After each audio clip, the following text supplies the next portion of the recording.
Welcome to Leadership In, the podcast where we talk with leaders who have built, grown, and reinvented in one of the fastest moving industries there is. I'm Greg McDonald. And I'm Geoff Wallenitz, and I am absolutely thrilled to have not one, but two amazing guests today. Kerel Cooper, Katy Loria. Kerel, a veteran of technology and publishing, right? So Advanced Media, Live Intent, Group Black, and of the Minority Report podcast, which we will pimp out certainly on our socials, but important to call that out here. And Katy, experience at Viacom, Screen Vision, Adweek, and of course, Freewheel. So welcome, guys. Thanks so much for joining us on the podcast. Thank you for having us. Thanks for having us. All right, so the first question we like to ask everybody is, how do you introduce yourself if you're at a dinner party? Wow, great question. I usually say that I'm a chief marketing officer for a B2B digital advertising company. Who's at the dinner party? I'm going to assume it's not ad tech folks. So that was my assumption. Okay. There are no ad tech folks at my dinner. That was my assumption. I say I am a chief revenue officer at an ad tech company who is working to put brands in front of the right audiences with relevancy. Nice. Amazing. And then if you guys are at a dinner party with advertising technology people, how do you think through and explain to them what GumGum is and does? I will probably start with what Katy just said, in that we are powering connections between brands and consumers in the moments that matter, and helping brands reach those consumers when the consumer is in the right mindset to engage with that particular brand.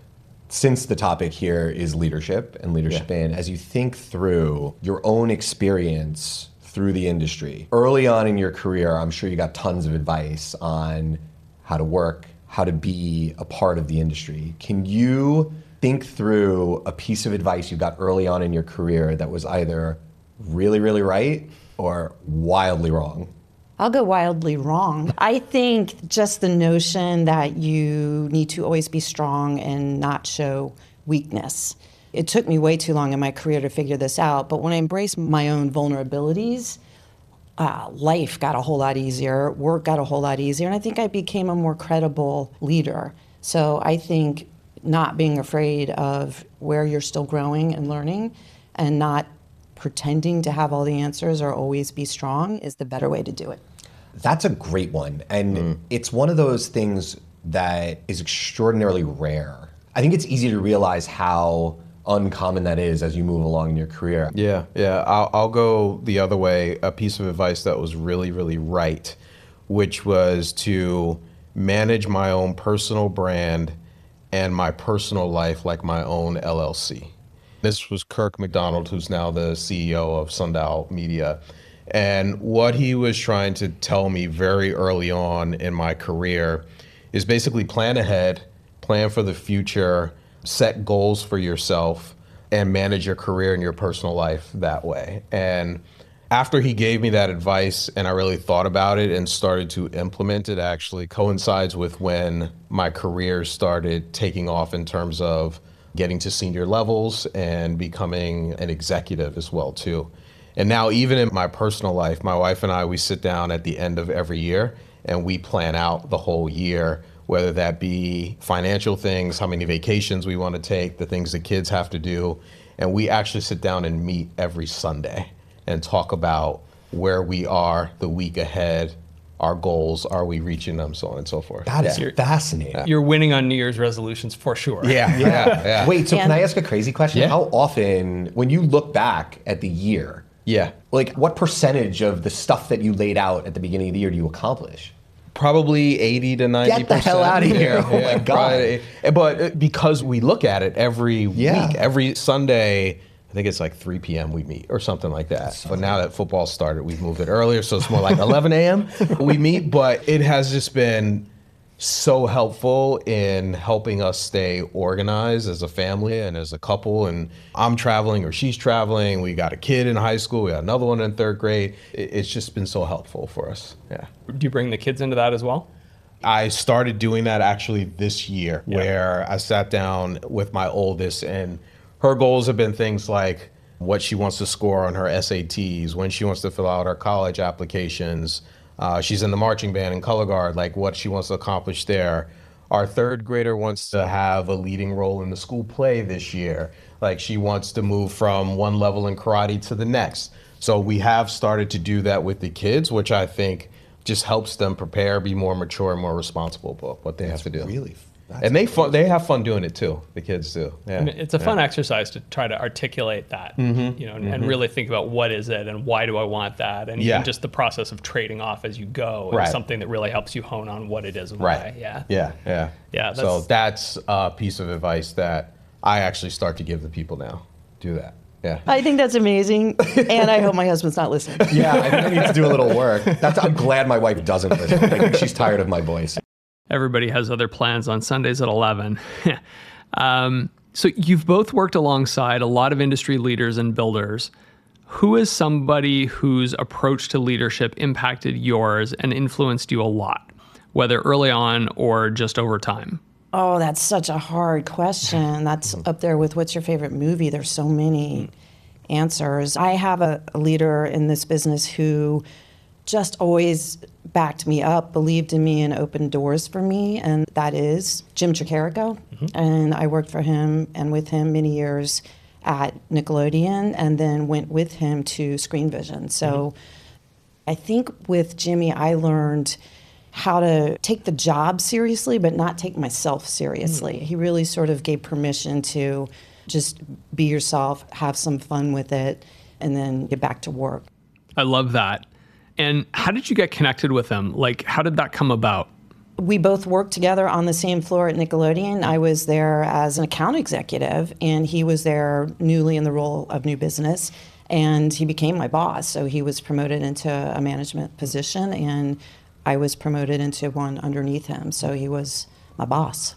Oh, that's great, because a good boss makes such a difference. And Kerel, for you, who influenced your approach to leadership the most, and what stayed with you from that experience? Yeah, Stuart Schauman, who I worked with at Advanced Digital, he was my manager there.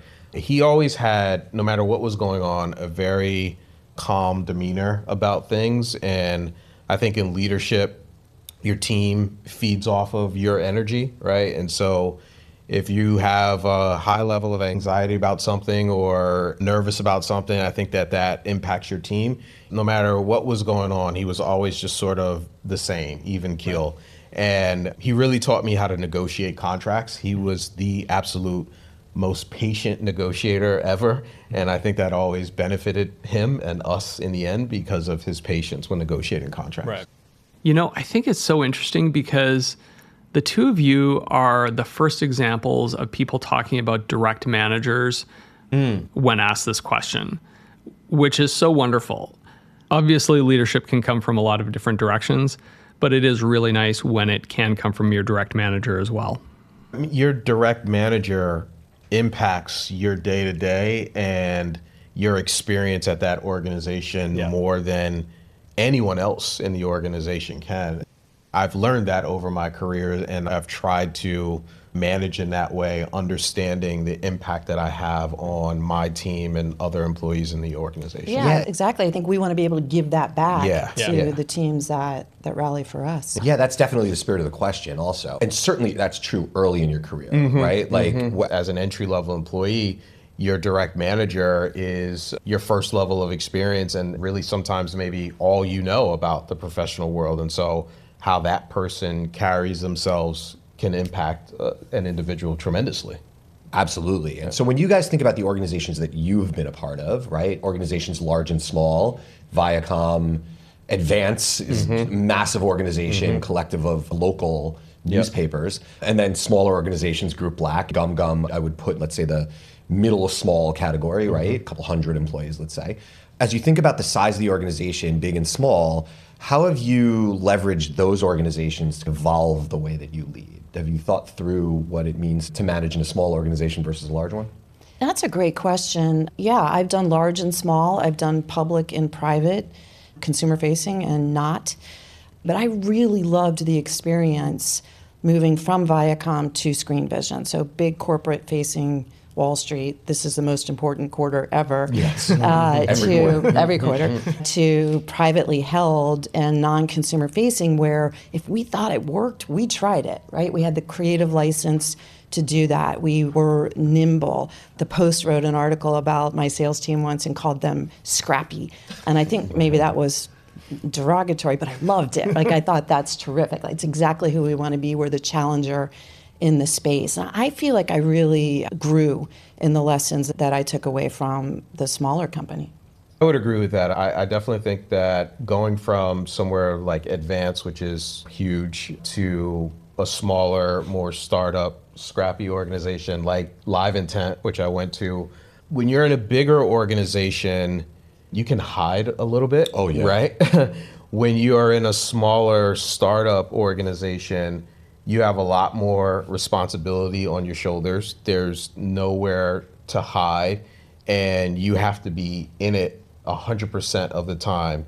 And I felt like that move for me just gave me another tool in the tool belt, if you will, in terms of learning to be a bit more aggressive, be a hunter, if you will. So yeah, definitely different mindset. Yeah, and it's not a knock. I actually saw that in real time at Freewheel. Yeah. Right? When I started at Freewheel had 250 people in the US. I mean, there was as many engineers in Beijing, but there was nowhere to hide in that organization. Like, if you were a broken leg on the Centipede, it was pretty easy to spot you. Yeah. That got less easy to spot the broken legs, so to speak, as the organization grew. Well, Freewheel is an example of best of both worlds, right? You have a smaller company, startup mentality, sitting under the umbrella of behemoth. That's one of the Comcast. things that makes that place special. Yeah, Absolutely. I agree. So let's shift to GumGum a little bit. Kerel, can you talk about GumGum and different ways in which you lead in this space? And over this question, we want to talk about the product, the market, and the people, but maybe just give a little bit of an introduction on GumGum to set the stage. Yeah, sure. So the company is 15 plus years old. I would say one of the few independent ad tech companies that has been around that long without being acquired or merged with another company. So very healthy business. Our customers really love working with us and appreciate the support and the service that we give them.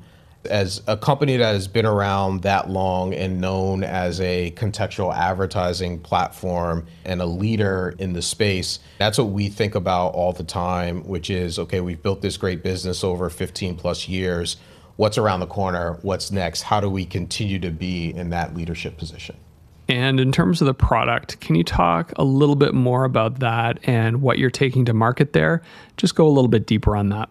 Yeah, sure. At the heart of what we do is contextual advertising, is the ability of connecting brands to consumers in the moments that matter. Where we have been going and will continue to go in the future is around what we call mindset, right? So when we say in the moments that matter, it's being able to have brands reach consumers when they are in the right mindset to engage with a particular brand, right? And we leverage all the history that we have, 15 plus years of being a contextual advertising company, plus a ton of other signals to determine a consumer's mindset so that we can help a brand reach that person when they're in the right mindset.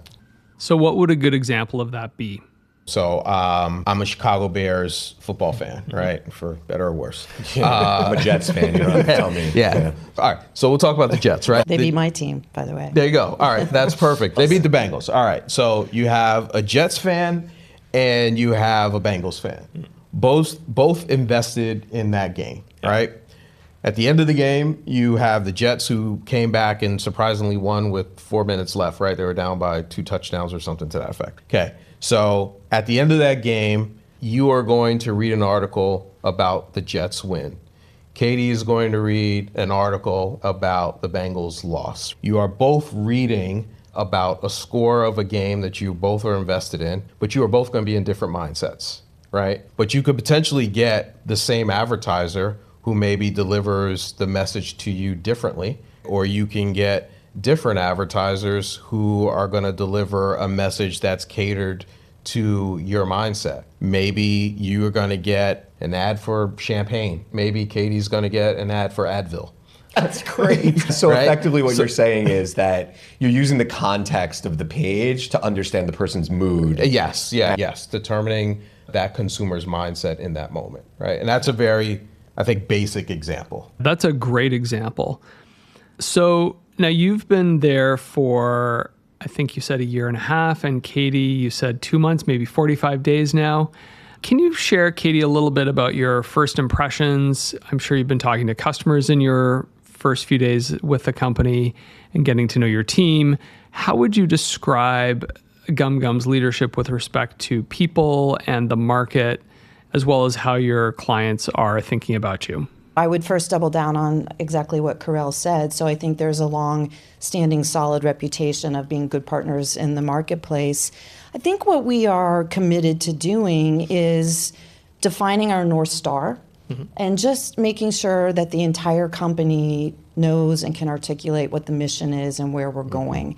It seems obvious, but so important that everybody's kind of rowing the boat in the same direction, even though everybody's coming into the boat from a different spot. And so that carries through across product and marketing and just people management. On the product front, it's not my quote, but the notion of don't fall in love with your own product, fall in love with the customer's problems.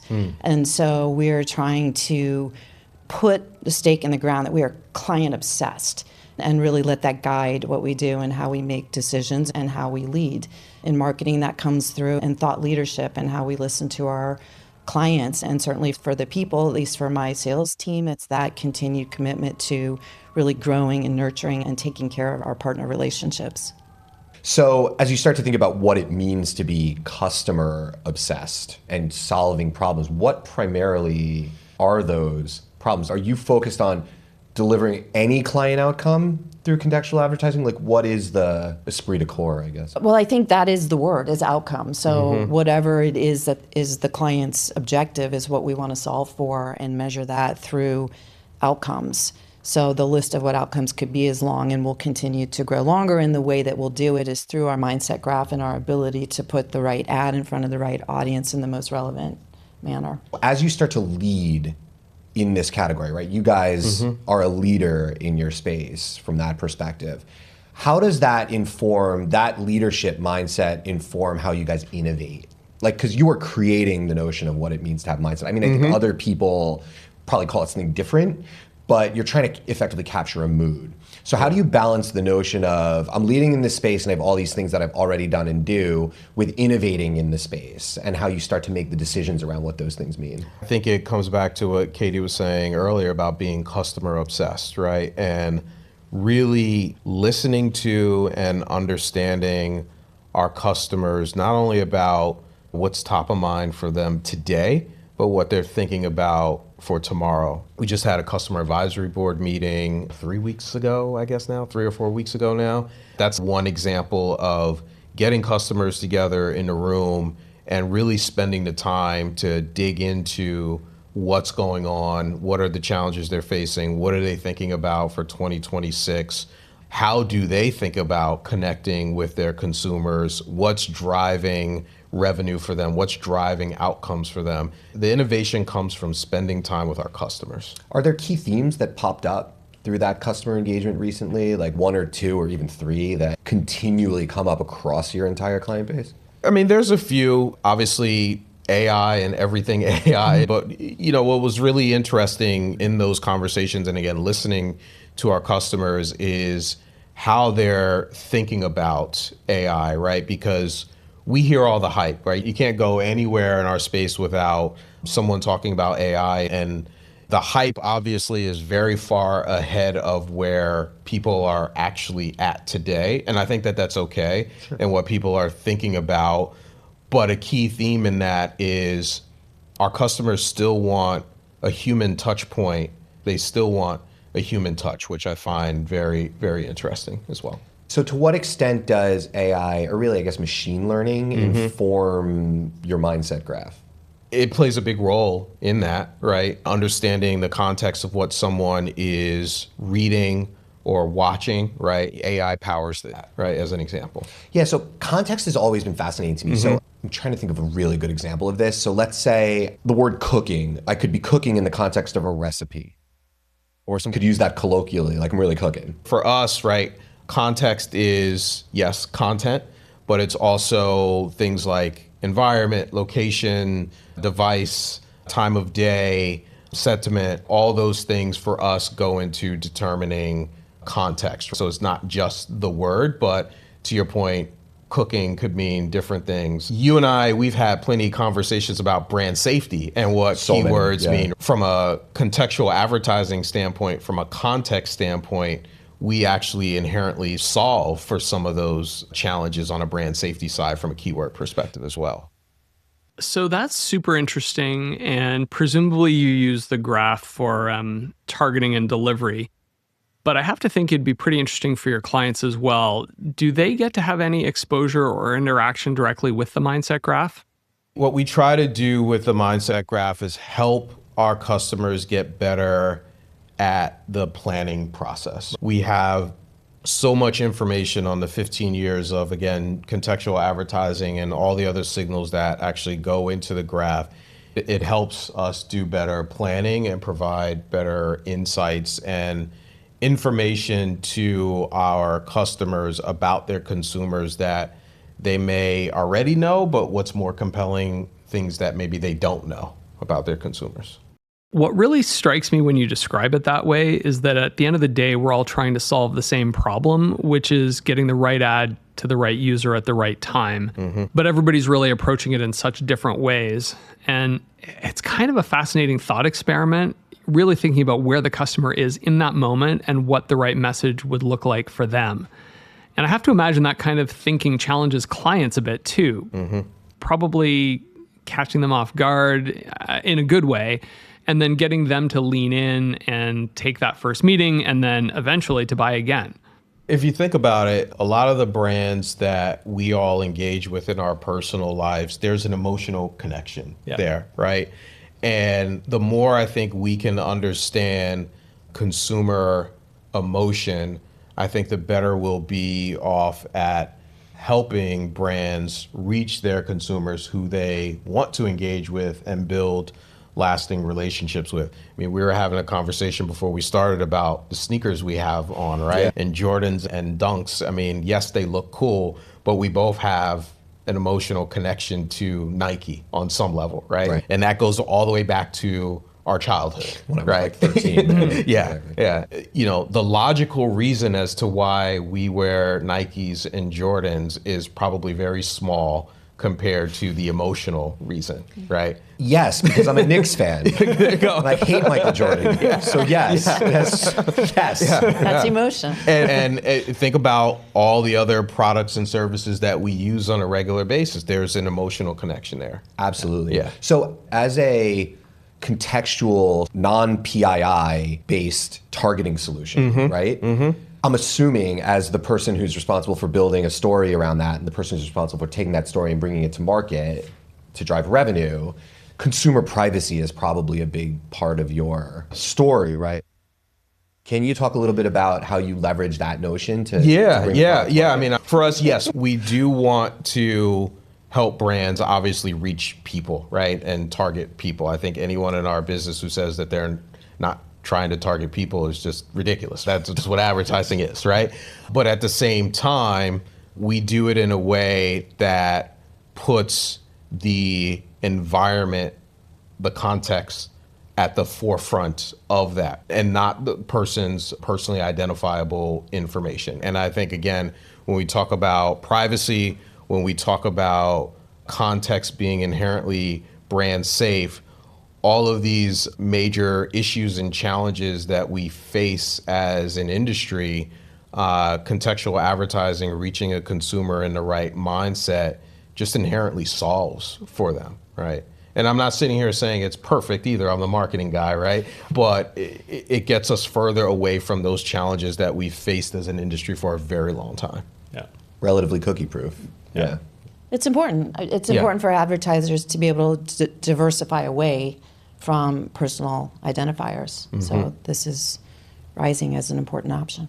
And it's one of the reasons why I decided to join the company a year and a half ago, is because I do truly believe that contextual advertising still has a major role to play in the future of digital advertising. So, Katy, you and I had a really interesting conversation right after you started. Can you take a minute, as Kerel just did, and talk through what was compelling about joining GumGum as CRO? In a word, it's mindset.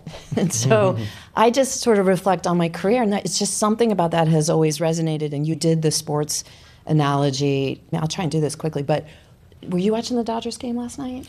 I don't watch baseball. All right. It was too late or early. Okay. Well, I was going to say, I also, This is in the ninth inning before anyone knew it was going to go 18 Before they had to play innings, another baseball game? It's exactly the doubleheader that it became.